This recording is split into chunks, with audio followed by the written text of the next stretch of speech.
And the moment of truth, does it come out?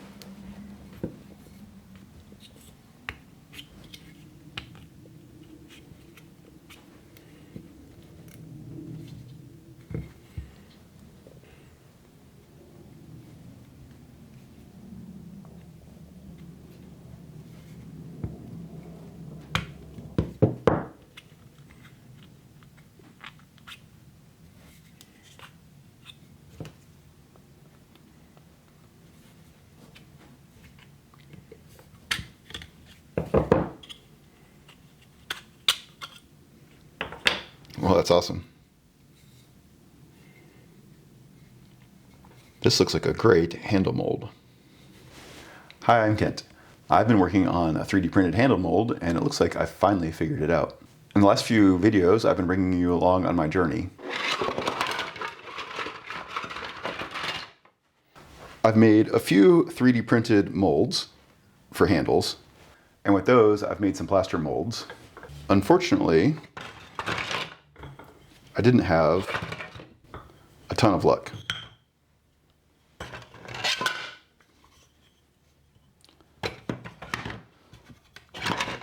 Basically, with all of these, I was getting some form of chip out.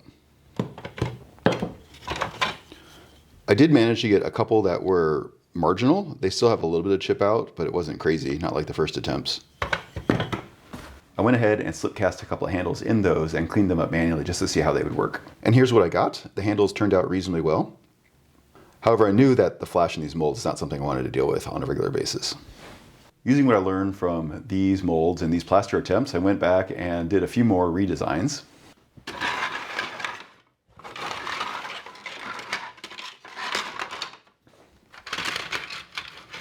That included these molds here, and a couple more failed plaster attempts. However, these were getting close. This one only has a little bit of chip out right here on the corners, and this one here. So that brings us to my latest mold. You just saw me pull this piece here out of the plaster. There's also a plate where this fits down into. Then together, this basically forms this face of the mold. So it has a couple of keys here and the recess for the handle. The idea is then we can make two copies of the plaster using the same mold because it's symmetric and put them together. Like I was doing here with my earlier tests. Only we'll need another copy of this. And then the rest of the mold system, there is a wall here and a wall here that we then pour plaster into. And then the walls are nice because I added a nice fillet on them so that the corners are all rounded over really nicely. So I'm actually really happy with this mold. And even better, the plaster came out without cracking. So then this mold here, I basically taped together. I got here some tuck tape. This is often what's used for resin. So it's basically a very thin tape with a really sticky backing and it's waterproof. Mix up the plaster, pour it in, let it set, and we have one new handle mold. I went ahead and washed all the plaster off of the mold so we can use it again. Now you can see a little bit better. So what are the critical changes that I made? So one of the changes I made in this version was I modified the handle profile slightly. Before I had basically a straight flat face for the handle profile, and I went ahead and added a taper. And I put tapers on everything else. I think that was very much needed. And then one of the big differences is you can see that this wall here is attached and the handle mold piece is also attached, and I've pulled those apart. So once we pour plaster, basically everything's stuck because the plaster is holding everything together. So what we can do is take off the walls and pull the bottom off, leaving only the handle inside the plaster like I showed you. By removing the bottom relative to this piece, that means we only need to deal with the handle itself. Since this is flat, it comes straight off, versus before I was trying to fight both the handle profile and the bottom as well. The other thing as I did, besides detaching this, is I made it even thinner than the other parts, and that's so it can flex. So the PLA will give just a little bit, and that way I can pinch it just a little bit and get it out. Before I was using isopropyl alcohol and water frozen to try and get the PLA to shrink. I didn't do that this time. I don't think it was effective here because I have all of this area here and that's not going to move very much. The other thing that's going on is I want this outside edge to shrink, but the inside edge, if it shrinks, it's actually holding on tighter to the plaster. So I wanted to try and get away from it and see if I could just get it to come out using draft angles. And that's exactly what happened. By making this thin and flexible, I can just pinch it just a little bit to get it to release. And then with the draft angle, I can pull it right out. I'm going to get rid of the old model and we'll hold on to this since it's the other half. And we'll go ahead and tape the mold together. So basically we just assemble it. We'll put tape on this seam here, this one here, all around the bottom flange. And then we need to tape in the handle on the bottom as well. There's a very slight recess. You can see right there. So the handle will sit on top of that and the inside winds up being flush. And we want it all the way down. So we put it in like that.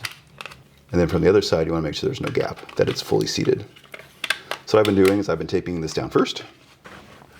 This tape is super sticky. So basically pushing from the bottom all the way up, pushing this in and then pulling to make sure it's tight. So there's no gap. Same thing here. And then I usually do a couple more spots.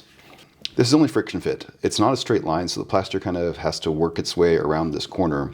And if it's tight, so far I haven't had any leaks or just really, really minor flash. But you want to make sure it's well seated, and if you're worried about the plaster leaking, go ahead and tape this whole thing. It's a rather complicated line, but so far I've gotten by with just taping it in a handful of spots. And I haven't done exhaustive testing yet, but you've seen I've made several versions of this. So we got this edge of the handle pinned down, so we want the other edge. So put a piece of tape in there. And then since this is small, I've just been using the back end of a brush to make sure it's well seated. And again, pulling it around.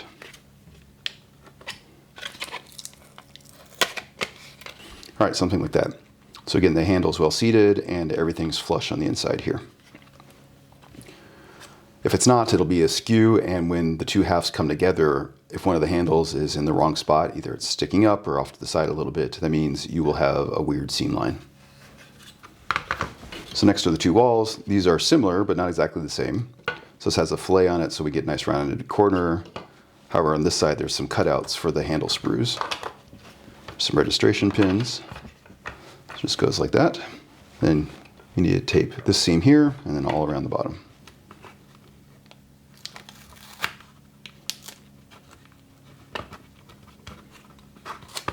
And one edge. Push it down and wrap it around.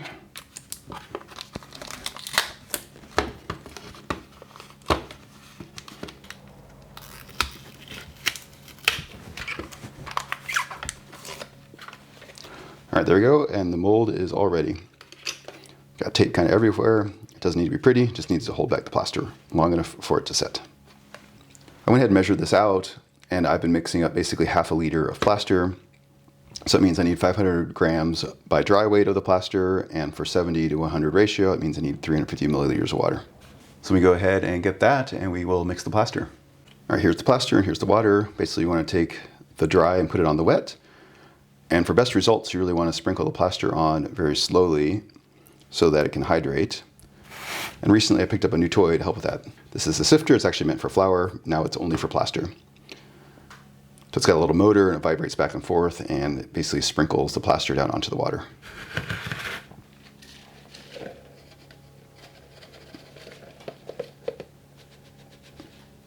So I can just dump all the plaster in and then turn the motor on.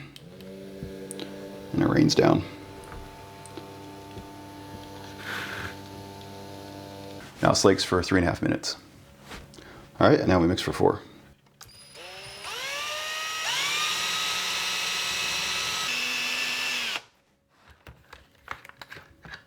Four minutes.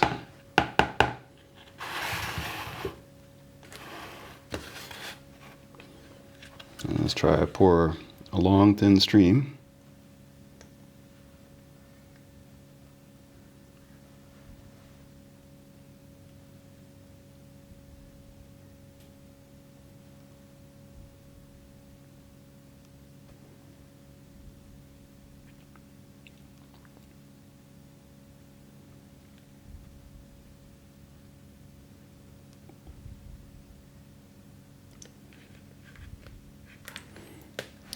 shake, even out the plaster.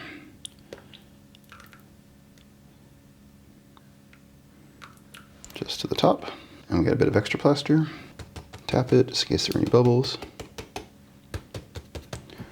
I should note that this was just the PLA straight off the printer. Well, now it's just been washed off from the first round. I haven't put any release agents on that. When I was doing my plaster deep dive, I tried a bunch of different things. In the end, I stopped using them because they wound up causing more issues than they fixed. So while I was having things get stuck before, it was basically a geometry problem. It wasn't a surface prep problem.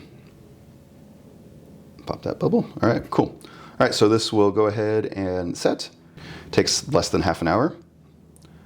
Then I'll come back and we will demold the outer wall so it can start drying out a little bit more. And then we can see if we'll be lucky twice in a row. Don't forget to wash this. This can set and just break out. Cleaning that once it's been set, really annoying. Okay, the plaster's cured. And for this, comes out one chunk, and then you just have to clean up the little bits of plaster. Super easy trick. All right, and now we have to remove all of the tape.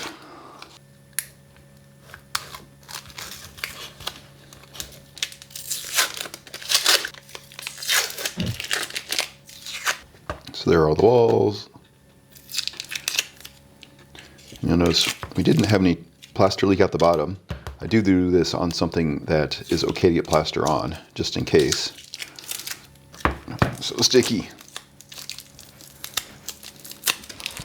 I guess better sticky than plaster disasters.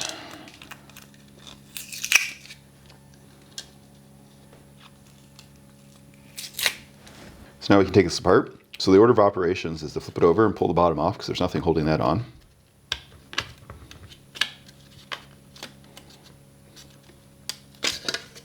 Just like that.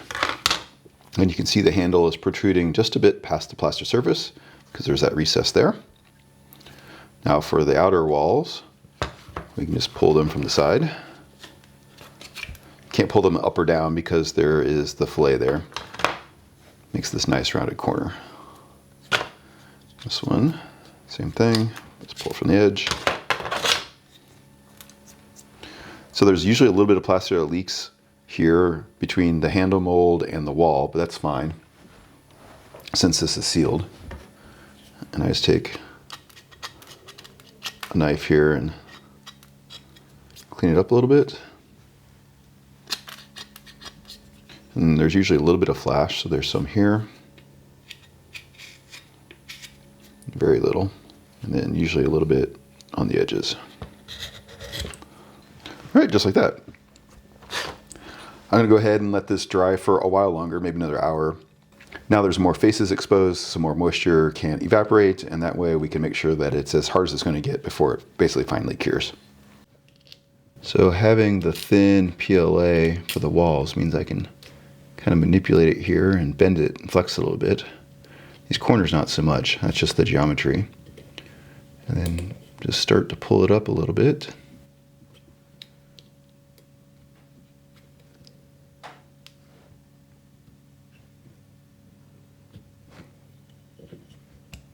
I want to pull it nice and even so it doesn't bind. Up, just like that. Perfect. And zero chip out. We have another awesome mold. So now we have a match set. Surface finish looks great. I don't see any bubbles in these. We have the mold keys. And so these are mirror images. And it looks like we have a great mold cavity. Now I'm going to let the plaster go ahead and finish curing, which will take a day or two. And then we can try slip casting some new handles in our new handle mold. And in the meantime, we can admire the pretty molds. All right, that's enough admiration. It's a few days later and everything's all dried out. This is the newest one and this was the first one. So let's go ahead and slip cast a handle. So we'll just assemble it like that. Take a rubber band.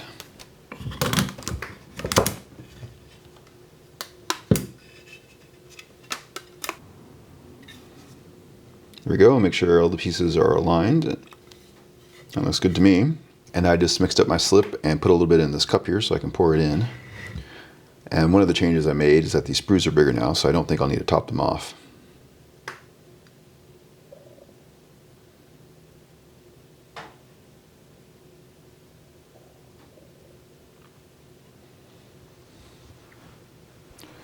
And the last test I did, I needed to give it about 30 minutes. So I'll check it at that point and see if it looks like we have cast solid. I also got a mold here for my tumbler form. I'll go ahead and slip cast one of these and we can make a mug.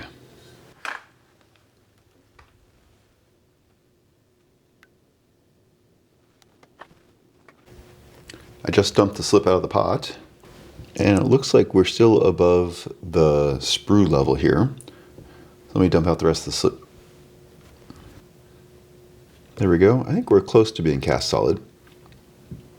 I'm gonna go ahead and let these firm up for another half hour or so.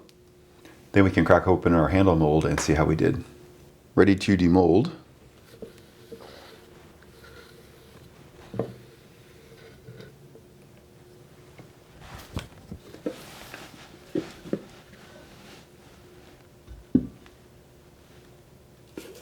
All right, there's our pot that we'll put our handle on. And for the main event,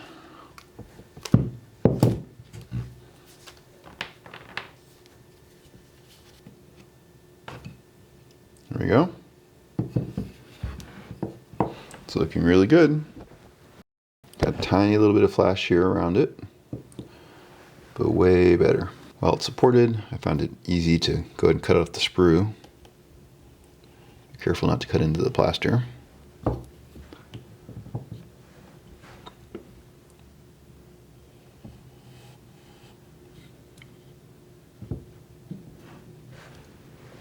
Throw those in the reclaim.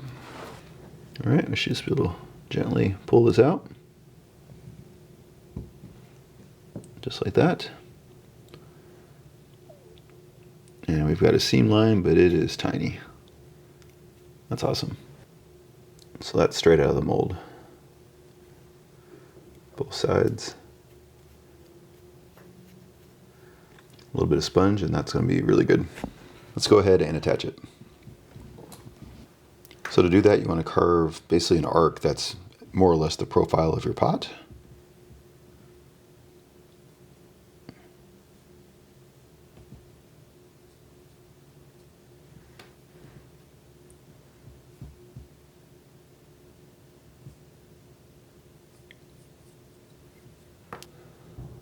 There we go, something like that. And you can see we are indeed cast solid.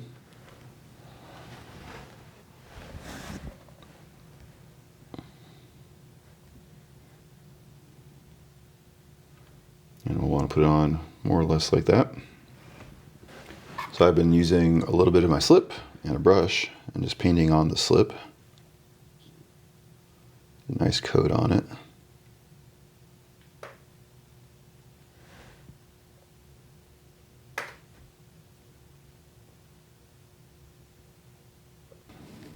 This pot's still pretty soft, so be careful with it. Go ahead and line it up where we want it.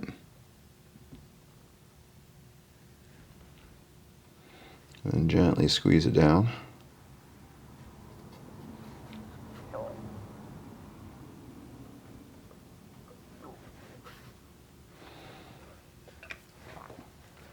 And if you want, you can put a little coil around the outside, or I've just been using some more slip. Making sure that seam is all nice and filled.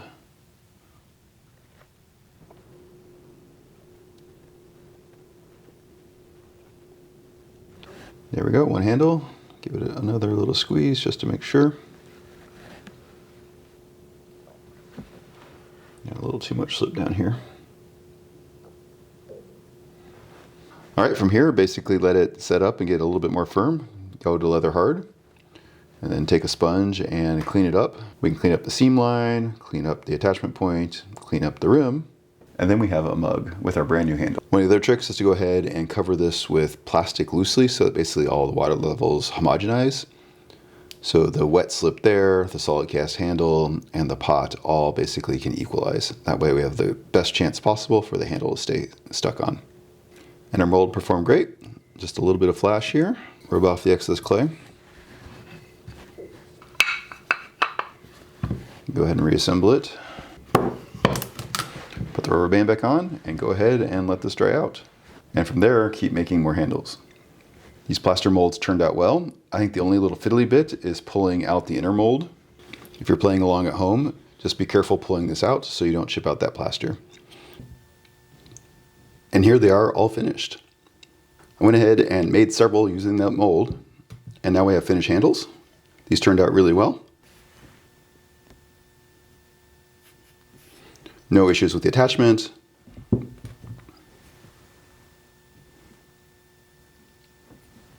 And a few more back here. I think these turned out great. It's definitely a big chunky handle, but I think that works well with these forms. Getting here was definitely an adventure. It took several attempts at making those molds, but I think it was worth it. Now I can make mugs. And now you can too. If you're interested, I went ahead and put handles up on the Shapecast webpage, and they're for sale, so go ahead and check that out. And I have more plans for handles coming up. If you have any questions or comments, let me know. Thanks.